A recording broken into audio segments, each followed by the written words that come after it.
রাজ্য রাজনীতির অন্যতম বিতর্কের কেন্দ্রে এখন ঋতব্রত বন্দ্যোপাধ্যায়। সেই ঋতব্রত বন্দ্যোপাধ্যায় এখন আমাদের মুখোমুখি। বলছি আজকে তৃণমূলের পক্ষ থেকে দল বিরোধী কাজের অভিযোগে আপনাকে এবং সন্দীপন শাহকে বহিষ্কার করা হয়েছে, কি বলবেন? মানে দল বিরোধী কাজ কোনটা সেটা আমি বুঝতে পারছি না আর কি। মানে পুষ্পা কেন বহিষ্কৃত হলো না, পুষ্পাকে কেন গার্ড করা হচ্ছে, কেন হচ্ছে দলের সর্বভারতীয় সাধারণ সম্পাদক গেলেন না প্রচারে, এগুলো নিয়ে সরব হয়েছিলাম। অনেকে সেদিন বলেছিলেন ভাই বহিষ্কার হয়ে যেতে পারো। তো স্বাভাবিকভাবে এটা আমার কাছে ক্লিয়ার নয় যে মানে কি কারণে বহিষ্কার করা হয়েছে। কি পুষ্পাকে সেদিন যে বলেছিলাম, মানে যেহেতু সাধারণ সম্পাদক বলেছিলেন যে পুষ্পা চেয়েছে যে হবে কি বলে একটা ইলেকট্রিক ক্রিমেটোরিয়াম চাইছে, 4 তারিখের পর প্রচুর ডেড বডি, হার্ট অ্যাটাকে হচ্ছে মানুষ মারা যাবে, তাদের ক্রিমেট করতে হবে। তো সেই পুষ্পা পালিয়ে গেছে আর কি। 1,68,000 বোধহয় সাধারণ সম্পাদক ভোট পেয়েছিলেন, বিজেপি 15,000, সিপিআইএম 2,000। এই যে গণতন্ত্রের যে মডেল, এবং আমি আমার বিধানসভায় যে বিধানসভায় আমি লড়েছি সেই বিধানসভায় উলুবেড়িয়া পৌরসভার চেয়ারম্যান, ওখানে একটা র্যাকেট আছে, পুলক রায়ের নেতৃত্বে, প্রাক্তন মন্ত্রী পুলক রায়ের নেতৃত্বে ওই উলুবেড়িয়া পৌরসভার চেয়ারম্যান অভয় দাস, ওখানে ব্লকের সভাপতি পার্টির তৃণমূলের আকবর শেখ, এই যে র্যাকেট চালান, মানুষ আমায় বলেছিলেন যে র্যাকেটের বিরুদ্ধে বলতে না পারলে ভোটে জিততে পারবেন না। আমি বলেছি, পাবলিকলি বলেছি, আমাকে হারিয়ে দেওয়ার চেষ্টা হয়েছিল, যথেষ্ট তথ্য প্রমাণ আমার কাছে আছে। ডে অফ ইলেকশন হচ্ছে আমার এজেন্ট সইয়ের গডমিল করে দেওয়া হয়েছে, বসতে পারেননি, সরব হয়েছি, বলা হয়েছে পরে ব্যবস্থা নেবে। কোনো ব্যবস্থার কোনো বিষয় নেই। এখন মানে কোনটা দল বিরোধী? মূলত আপনাদের বিরুদ্ধে মূল অভিযোগ যে আপনারা স্পিকারের সঙ্গে দেখা করে যে রেজলিউশনটা, যে প্রধান বিরোধী দল হওয়ার জন্য এমএলএদের সই সম্বলিত যে রেজলিউশন করা হয়েছিল, তাতে আপনারা গিয়ে অভিযোগ করেছেন যে 13 জনের নাম, সেই সই হচ্ছে মানে সঠিক সই নয়। এই মূলত এই অভিযোগ যে বিরোধী শাসক শিবিরে গোপনে যোগাযোগ এবং দল বিরোধী এইভাবে কাজ করা হয়েছে। যিনি বা মানে সব জানতা একজন সর্বজ্ঞানী আছেন, এক সব জানতা গামছাওয়ালা, তো সেই সব জানতা গামছাওয়ালা সব বলছিলেন, আমি শুনছিলাম, ন্যূনতম ধারণা নেই। Speaker doesn't represent any party, speaker does not represent any party, speaker is the custodian of the house. Speaker Trinamool কংগ্রেসও নন, স্পিকার সিপিআইএমও নন, স্পিকার বিজেপিও নন, স্পিকার আইএসএফও নন, স্পিকার কংগ্রেসও নন, স্পিকার সবকিছুর ঊর্ধ্বে হাউসের কাস্টোডিয়ান। আসলে মানে 15 বছরের যে অভিজ্ঞতা, সেই অভিজ্ঞতায় যে স্পিকারকে দেখতে এরা অভ্যস্ত, সবটাকেই সেই চেয়ারের মতো করে গুলিয়ে ফেলেন। সেই কারণে স্পিকারের কোনো পার্টি হয় না, স্পিকারের পার্টি নেই, স্পিকার সমস্ত কিছুর ঊর্ধ্বে। না, আপনারা চিঠি দিয়ে কি কোনো অভিযোগ করেছিলেন? কি অভিযোগ করেছিলেন? কি আমাদের বক্তব্য ছিল 6 তারিখ যে মিটিং হয় সেই মিটিংয়ে কোনো রেজলিউশন নেওয়া হয়নি। 19 তারিখ অ্যাটেন্ডেন্স দেওয়ার সময় বলা হয় যে 6 তারিখ, মানে ডেটটা লিখুন 6 তারিখ, তো 19 তারিখ সই করা হচ্ছে, কিন্তু বলা হচ্ছে ডেট। এত নৈতিকতার কথা!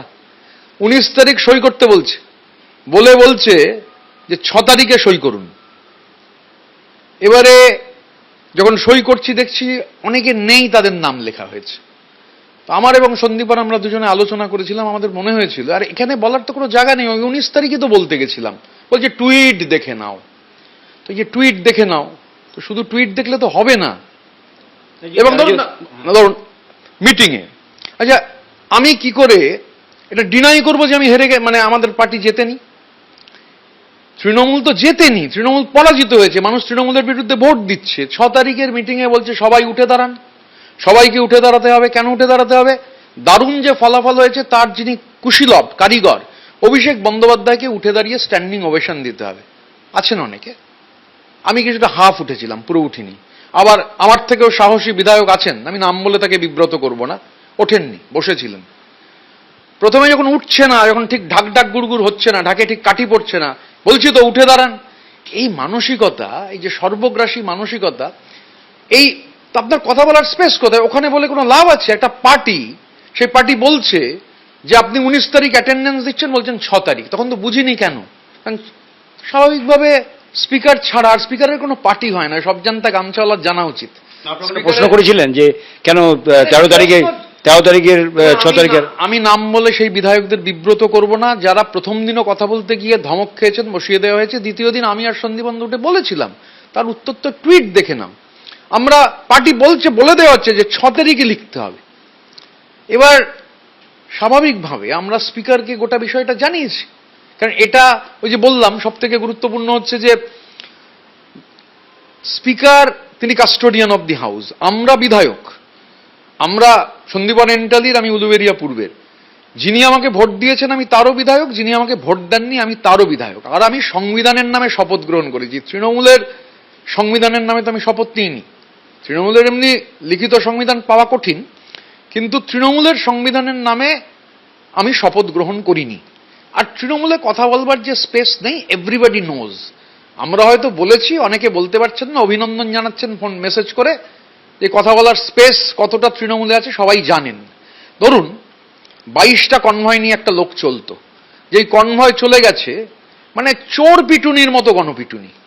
তো এই আক্রোশ মানুষের, এই ক্রোধ, এই দুর্নীতি, ধরুন দুর্নীতি নিয়ে তুমি সরব হয়েছি ভোটের আগে, প্রয়োজনে যারা মানে মেসেজগুলো রয়েছে তাহলে মেসেজগুলো পাবলিক করতে হয়, যে মেসেজগুলো যারা দেখতেন আর কি, আইপ্যাক তাদের বারবার বলেছি যে কিভাবে হারিয়ে দেওয়ার চেষ্টা হচ্ছে, কারা হারাচ্ছেন, ওখানে কিভাবে আমার বিরুদ্ধে যারা প্রার্থী তাদের স্পন্সর করা হচ্ছে, সব বলেছি। তারপর যখন ভোটের দিন যখন এজেন্ট নিয়ে ওই কেলেঙ্কারি ওরা করলো, উলুবেড়িয়া সরকার মানে পুলক রায়, অভয় দাস, আকবর শেখরা এই কাণ্ডটা যখন করলো, তখন যখন রিয়াক্ট করলাম মিডিয়ায় বলবো, তখন বলছে না ভোটের পর ব্যবস্থা হবে, অভয় আর আকবরের বিরুদ্ধে ব্যবস্থা হবে, কিন্তু পুলক রায়ের বিরুদ্ধে কিছু বলা যাবে না। এই পার্টিতে কথা বলার কোনো স্পেস নেই। দেখুন আমরা বলছি, তৃণমূল ক্ষমতা এলে আমরাও বলতে পারতাম না, যে ভয়ের পরিবেশ ছিল। এবার আমি তো শপথ গ্রহণ করেছি যে আমি ভয়, ভীতি, দেশ এগুলো কাটিয়ে আমি হচ্ছে ফাংশন করব। 13 জন বিধায়ককে নিয়ে বিতর্ক হচ্ছে, যে যাদের নাম ক্যাপিটাল লেটার বলে লেখা আছে, এরা কি সই করেননি না আসেননি কি? ওখানে এমন আমি দেখেছি যে বিধায়ক নেই, সই করতে গিয়ে দেখছি তার নাম লেখা রয়েছে। তারপরে খেয়াল করে দেখলাম ওই ক্যামাক স্ট্রিট কোম্পানির কিছু যারা চাকুরিজীবী, অনেকে চাকরির মধ্যে চলে গেছে, সই করলো ওইগুলোতে, ওরাই খাতা নিয়ে নাড়াঘাটা করছিল। এখন তদন্ত করে দেখতে হবে। আমি তো মুখ্যমন্ত্রীকে অনুরোধ করব, ওখানে কারা কারা সেদিন ছিল তাদের নামগুলোও জানাবো। মানে কি বলে, সাধারণ সম্পাদকের যে অফিসের যারা ছিলেন তাদেরও আমার ধারণা তদন্তের আওতায় আনা দরকার, কারণ এরাই খাতা নাড়াঘাটা করছিল যারা নেই। এবং তা আমার কথা নয়, টাওয়ার লোকেশনে তো দেখা যাচ্ছে যে একজন এমএলএ নেই, তিনি তার বাড়িতে, অথচ তার বারুল ইসলাম বলছেন 6 তারিখে বাড়িতে ছিল। তো এবারে তাহলে এই যে গোটা কাণ্ডটা এবং তার ফলে যে দুর্ভোগ, এই গোটা সমস্ত বিধায়কদের মানে শুধুদের নিজেদের হুইমস অ্যান্ড ফ্যান্সিজ সেগুলো চরিতার্থ করতে গিয়ে এই কাণ্ড ঘটানো হয়েছে। তা কাউকে না কাউকে, somebody has to bell the cat. আপনি কি নৈতিক কারণে স্পিকারের কাছে গিয়ে অভিযোগ করলেন? হ্যাঁ, ওই যে বললাম, অভিযোগটা কি করলেন? আমরা অভিযোগ জানিয়েছি যে গোটা অভিযোগ, লিখিত অভিযোগ আমি দিয়ে দিতে পারি। অভিযোগটা একটু বলুন। অভিযোগ সংবাদ মাধ্যমে দেখলাম এখন ঘুরছে অভিযোগটা, লিখিত গোটা ঘটনাটা লিখে জানিয়েছি। তো কাকে জানাবো? এখানে বলা হয় যে লিখিত দাও, যাই বলা হয় লিখিত দাও, তবে কোনো ব্যবস্থা হয় না। ধরুন আমি উলুবেড়িয়া কেন্দ্রে, অন্তত আমি উলুবেড়িয়ার আবাসে যে দুর্নীতি হয়েছে, আমি বলছি 4 ফেজে 10,000 ঘর নেই। আমি তো উলুবেড়িয়ায় প্রথম গেছি, তো উলুবেড়িয়ায় 4 ফেজে যে 10,000 ঘর নেই, প্রতিটা ঘরে 3,67,000 করে টাকা, তো তদন্ত করে তো দেখতে হবে এই টাকা কার পকেটে গেছে। পার্টির মধ্যে বলে তো লাভ হয়নি। তো এগুলো তো বলতে হবে, কারণ ওখানে আমায় যারা ভোট দিয়েছেন অনেকে দুর্নীতির বিরুদ্ধে অবস্থান নিয়ে আমাকে ভোট দিয়েছেন। ওখানকার চেয়ারম্যান আর গোটা উলুবেড়িয়া পৌরসভার নেক্সাসের বিরুদ্ধে কথা বলেছিলাম বলে ভোট দিয়েছেন। তাহলে আমাকে সেই লোক বলছেন তো আপনাকে সরব হতে হবে পার্টির মধ্যে। এইরকম একটা কাণ্ড যখন ঘটছে, তো তখন স্বাভাবিকভাবে স্পিকার ছাড়া অন্য কাউকে বলার তো সুযোগ নেই, স্কোপ নেই। আপনাকে তো বহিষ্কার করে দিল, এরপরে আপনাদের পরিকল্পনা কি? মানে আমি প্রথম কথা হচ্ছে, বহিষ্কার করতে হলে আমাকেও তো ফর্মাল একটা কমিউনিকেশন দিতে হবে। আমরা কোনো কমিউনিকেশন পাইনি, মিডিয়াতে দেখছি তো কি তো এসেই যাবে নিশ্চয়ই। তারপরে কি করবে ভবিষ্যতে? আমরা সন্দীপন এন্টালির মানুষের কাছে, আমি উলুবেড়িয়া পূর্বের মানুষের কাছে দায়বদ্ধ। উলুবেড়িয়া পূর্বের বহু মানুষ যোগাযোগ করছেন। আমি উলুবেড়িয়া পূর্ব কেন্দ্রের বিধায়ক হিসেবে নিশ্চিতভাবে, আমার তো এখন আরো যেটা হলো যে আমি যা যা জানি দুর্নীতির, আমার অবস্থান খুব ক্লিয়ার, ক্যাটেগরিক। করে দেবেন? ফাঁস কেন করব? তদন্ত চাইবো, ফাঁস করার কোনো প্রশ্ন উঠছে না। ফাঁসের কি আছে? আমি তো এজেন্সি নই, তো এজেন্সি ঠিক করবে। আমি এই যে অভিযোগটা করছি উলুবেড়িয়া পৌরসভায় 10,000 ঘর চুরি হয়েছে, এটা আমার অভিযোগ। তদন্ত তো করবেন হচ্ছে কাস্টডিতে নিয়ে, প্রয়োজনে তদন্ত করতে হবে। কারণ বিরাট, আর আমার নাম ধরে আমি পরপর নাম বলে দিতে পারি যে ঠিক টেন্ডার হয়নি, ঠিকাদারদের হাতে সব দিয়ে দেওয়া হয়েছে। তা আমার কাছে বহু এরম তথ্য আছে।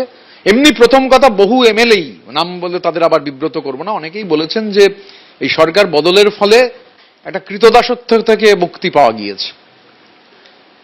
এবার আপনি যদি বলেন কেন বলেননি, বলার আমার প্রাণের ভয় আছে। তৃণমূল গভর্নমেন্টে থাকবে আর আমি তৃণমূলের বিরুদ্ধে বলবো, আমার সে ক্ষমতা নেই। এগুলো বলতে পারছি, তৃণমূল সরকার থেকে চলে গিয়েছে সেই কারণে। আপনারা তো এখন বহিষ্কৃত, তাহলে কি বিজেপিতে জয়েন করে যাবেন? এখানে কোনো দায় নেই তো এখন আপনার? না না, এখানে তো বিজেপিতে যোগ দেওয়ার প্রশ্ন আসছে না। কোনো দায় নেই, দল থেকে দাঁড়িয়ে আমি তো বলছি হুইসেল ব্লোয়ারের কাজ করব, সরকারকে লিখবো যা যা জানি। এখন আমি বলছিলাম আমি সব সঠিক জানি, কিন্তু যা জানি সেগুলো লিখে জানাবো। ধরুন মানে আমার কাছে যা তথ্য আছে সেই তথ্যগুলো দেবো, সরকারকে অনুরোধ করব তদন্ত করার। আর উলুবেড়িয়াটা প্রায়োরিটি, মানে উলুবেড়িয়া পূর্বের মানুষ বলছেন আর কি যে রাজ্যের বিভিন্ন প্রান্তে পিডব্লিউডির কাজ হয়, তার সিমেন্ট কেন উলুবেড়িয়া থেকে যায়, তো তদন্ত করে তো দেখতে হবে, তদন্তের আওতায় তো আনতে হবে, করতে হবে। আরেকটা জল্পনা চলছে যে একসঙ্গে বেশ কিছু বিধায়ক, 20-25 জনের একটা বিধায়ক, তারা দল থেকে বেরিয়ে গিয়ে আলাদা কোনো দল করতে পারে, তাতে আপনি একটা অগ্রণী ভূমিকা। যদি আপনাকে বহিষ্কার করে দিলে আপনি তো আর দলের কেউ থাকছেন না, এরকম কোনো জল্পনা এরকম একটা শোনা যাচ্ছে, 25 জন 20 জন এরকম আলাদাভাবে বেরিয়ে একটা তারা আলাদা কিছু করতে পারে। আপনার কাছে কি খবর আছে? গতকাল মিটিংয়ে আমি আর সন্দীপন যাইনি। আমি যাইনি কারণ ওই গিয়ে স্ট্যান্ডিং ওভেশন দিতে পারবো না। বলবে উঠে দাঁড়ান, হাততালি দিন, অভিষেক বন্দ্যোপাধ্যায় যে পরিশ্রম করেছেন এবং যে বিপুল জয়, মানে আমরা তো হারিনি। আচ্ছা কি করে শুনি বলুন তো? তাহলে আমরা জিতলাম কি করে? 80 জন, আমি ছাড়া আরো 79 জন জিতলো কি করে? আমরা হারিনি, আমরা 80টা সিটে জিতেছি, আরো 100 সিটে হারিয়ে দেওয়া হয়েছে। আর এই গোটা জয়ের যিনি কারিগর, এই উঠে দাঁড়িয়ে স্ট্যান্ডিং ওভেশন, একে কথা বলা যাবে না, উঠে দাঁড়ালেই মুখঝামটা খেতে হবে, তো স্কোপ নেই, সেই জন্য সময় নষ্ট হবে বলে আমি কালকে মিটিংয়ে যাইনি। এবার ঘটনাচক্রে বাকি মানে একটা পার্টি 4 তারিখ হচ্ছে রেজাল্ট বেরিয়েছে, তো আত্মসমীক্ষা তো পার্টিতেও দরকার। 1 মাস হয়নি, 60 জন বিধায়ক তারা হচ্ছে গতকালের মিটিংয়ে যায়নি, যা শুনছি। অনেকে বলছেন আবার 17-18 দুটো সংখ্যা বাড়িয়ে দিয়েছে, আমি তার মধ্যে যাব না, কিন্তু যা বলছে আপনি নাকি বারণ করেছেন অনেককে। তাহলে তো বলতে হবে আমি সাংঘাতিক শক্তিশালী, আমি বারণ করলাম আর 60 জন বিধায়ক গেল না, তাহলে তো মানে টেরিফিক ব্যাপার। আমার মধ্যে আপনার ফোন গেছিল মিটিং এর মধ্যেও, হ্যাঁ, অনেক বিধায়কের কাছে। তাহলে এখন মিটিং এর ফোন গেছিল কিনা তাহলে কল রেকর্ড চেক করলেই পাওয়া যাবে। তাহলে তদন্ত করে দেখা হোক, আমাকেও তদন্তের আওতায় আনা হোক, কোনো সমস্যা নেই। মানে সবাইকেই তদন্তের আওতায় আনা হোক। স্যাংটিটি অফ দি হাউস, স্পিকারের চেয়ার আক্রান্ত, তো স্বাভাবিকভাবে যারা এটা আক্রান্ত করেছেন তাদের দায়ী নিতে হবে। এই আপনারা স্পিকারকে চিঠিটা দিলেন, আজকে মুখ্যমন্ত্রী সেটা বলেই দিলেন আপনার নাম ধরে, এটাকে আপনি কিভাবে দেখছেন? বাইরে তিনি বলে দিলেন প্রকাশ্যে। তা আমরা চিঠিতে পাবলিক তদন্ত হচ্ছে, তো পাবলিক ডোমেনে আসবেই। আর আমরা তো বলিনি যে ওখানে আমাদের নাম গোপন করে চিঠি দিচ্ছি, আমরা তো আমাদের নামে সই করে চিঠি দিয়েছি। আবার বলছি চেয়েছিলেন এটা হোক, বাইরে আসুন। না, তদন্ত হোক। এবার তদন্তের কোর্সে এটা বাইরে এসছে, তার মধ্যে তো কোনো সমস্যা নেই। কিন্তু আপনি যখন নৈতিকতার একটা কথা বলছেন, পাশাপাশি এটাও তো মানে অনেক মহল থেকে বলা হচ্ছে যে একটা দল যখন কঠিন সন্ধিক্ষণে, তখন আপনারা সেই দলের হয়ে জিতে আপনারা একটা শাসক শিবিরের সঙ্গে গোপনে যোগাযোগ, সেখানে দলের একটা রেজলিউশনে কি হয়েছে সেটা স্পিকারকে জানিয়ে দিলেন। তো এটাও তো একটা মানে বেইমান বলে আপনাদের বিরুদ্ধে প্রচার হতে পারে, বিশ্বাসঘাতক বলে প্রচার হতে পারে। কিভাবে কাউন্টার করবেন এটা? এটা কিন্তু প্রচার হবে না। একটা অর্গানাইজড প্রচারের মেশিনারি আছে, থাকতেই পারে, থাকা ভালো, মাইনে করা লোকজন আছে। যে এজেন্সি কাজ করতো তাদের সব বড় কর্তারা বিদেশে ছুটি কাটাচ্ছেন, কাটাতেই পারেন, তার মধ্যে কোনো সমস্যা নেই। ক্যামাক স্ট্রিটের বহু সাধারণ ছেলে মেয়ের চাকরি চলে গেছে, মেসেজ দেখাতে পারি, দেখলে ব্যাকডেটে রেজিগনেশন দেওয়া হয়েছে। তৃণমূলের একটা ব্যাকডেটের কালচারে যেটা আছে বুঝতে পারছি, যে সব ব্যাকডেটে করতে হবে। আর আমরা আবার বলছি স্পিকারের পার্টি হয় না, এটা একটু ভালো করে তো জানতে বুঝতে হবে, বেসিক পলিটিক্যাল আইডিয়া। গাক করে চিৎকার করলেই স্পিকারের পলিটিক্যাল পার্টি হয়ে যায় না। স্পিকারের এই প্রচারের মোকাবিলাটা করবেন কিভাবে, যে আপনারা বেইমানি করেছেন দলের সঙ্গে? এটার সঙ্গে তো বেইমানির কোনো প্রশ্ন নেই। কাউকে না কাউকে হচ্ছে বেড়ালের গলায় ঘন্টাটা বাঁধতে হতো। ঘটনাচক্রে আমি আর সন্দীপন বেঁধেছি। আরো কেউ আসবেন আপনাদের সঙ্গে? সেটা তো আমি বলতে পারবো না। কেউ আসবেন কি আসবেন না সেটা সময় বলবে কেউ আসবেন কি আসবেন না। কোনো যোগাযোগ চলছে অন্যান্য, যেটা বলছেন যে অনেকেই ক্ষুব্ধ, অনেকেই আর কেউ যোগাযোগ রাখছে আপনাদের সঙ্গে? অ্যাসেম্বলিতে গেলে অনেক বিধায়কের সঙ্গে দেখা হয়, যেদিন যাই দেখা হয়। আলাদা করে মানে ধরুন আমি এটা আপনাকে বলছি, আমি প্রকাশ্যে বললাম যে আমি ওনাকে স্ট্যান্ডিং ওভেশন দেবো না বলে যাইনি। তো হয়তো অনেকেও স্ট্যান্ডিং ওভেশন মানে বলছেন না, কিন্তু স্ট্যান্ডিং ওভেশনটা অনেকের মধ্যে খোঁজ নিয়ে দেখুন স্ট্যান্ডিং ওভেশনটা নিয়ে রিয়াকশন কি। না, বলছি যে এই যে জল্পনার কথা, সেই জল্পনার কথা কি আপনার কানেও এসছে যে অনেকেই দল থেকে বেরিয়ে আলাদা কিছু করার চেষ্টা করতে পারেন? না, আমি এরকম কোনো ধরনের কথা শুনিনি। আমি আর সন্দীপন দুজনে মিলিতভাবে এই সিদ্ধান্ত নিয়েছিলাম, সেই জন্য চিঠিটা যৌথ চিঠি দুজনের সই আছে, দুজনে চিঠি দিয়েছিলাম। কোনো পরিকল্পনা নেই? আপনি তো এই পরিণতির কথা নিশ্চয়ই জানতেন যে এটা প্রকাশ্যে এলে আপনার বিরুদ্ধে ব্যবস্থা হবে। এমনি এমনি দুজনে আপনারা ওখানে চিঠি দিয়ে চলে এলেন, এটা কি কেউ বিশ্বাস করবে কোনো বৃহত্তর পরিকল্পনা ছাড়া? শুধুমাত্র নৈতিকতার দায় কি এটা? আচ্ছা শুনুন, তৃণমূল পার্টিটা তো প্রায় উঠে যাওয়ার পথে, আর কি উঠে যাবে, থাকবে না। এই করাপশন নিয়ে একটা ফোর্স চলতে পারে না, চলবে না। মিলিয়ে নেবেন, এ পার্টি থাকবে না। স্বাভাবিকভাবে পরিকল্পনার তো বিষয় নয়, আমরা আমাদের কনস্টিটিউয়েন্সি, আমি আপনাকে তো উলুবেরিয়া স্পেসিফিক কথা বললাম, আমি সেই কনস্টিটিউয়েন্সি ইলেক্টরেটের কাছে দায়বদ্ধ। স্বাভাবিকভাবে আমি তাদের সঙ্গে আলোচনা করে ঠিক করব কি করব। আর এই জল্পনা যেটা বলছিলাম, এরকম কোনো কিছু খবর নেই আপনাদের কাছে যে দলটা ভেঙে যেতে পারে, অনেকে বেরিয়ে আসতে পারেন, আলাদা কিছু করতে পারেন? এটা জোরদার জল্পনা চলছে। আমি এখন মানে জল্পনা নিয়ে আমি কি বলবো, আই ক্যানট স্পেকুলেট এনিথিং। আপনিও তো একটা রাজনীতিবিদ, বিতর্কের মধ্যে আছেন আপনি। বিতর্ক কথা বলতে গেলেই, সঠিক কথা বলতে গেলেই বিতর্ক হবে, সঠিক কথা বলতে গেলেই বিতর্ক হবে। তো তৃণমূল বলুক না ওটা নৈতিক ছিল কিনা ব্যাকডেটে সই করানোটা। ভবিষ্যতে যদি এরকম কিছু হয় যে দল ভাঙা, তাতে আপনার কি ভূমিকা থাকবে? আমি ভবিষ্যতের কথা বলতে পারবো না, I live for this day only. আপনি তো বলছেন দলটা থাকবে না। হ্যাঁ, দল থাকবে না এটা আমি নিশ্চিত। আমি শুধু কেন, আমাদের দলের অনেক প্রবীণ সাংসদও বলেছেন দল থাকবে না, অনেক নেতা নেত্রীও বলছেন। আমি শুধু বলি, আমি হয়তো প্রকাশ্যে বলছি, কেউ কেউ প্রকাশ্যে বলেছেন, সবাই এটা বিশ্বাস করেন দলটা থাকবে না। আমরা এতক্ষণ ঋতব্রত বন্দ্যোপাধ্যায়ের সাথে কথা বললাম, এবং তিনি আজকে যে বক্তব্য রাখলেন তাতে কিন্তু আরো নতুন করে নতুন নতুন বিতর্ক সামনে আসবে। ক্যামেরায় অজয় দাসের সঙ্গে আশাবুল হোসেন, এবিপি আনন্দ, কলকাতা। এবিপি আনন্দ, এগিয়ে থাকে, এগিয়ে রাখে।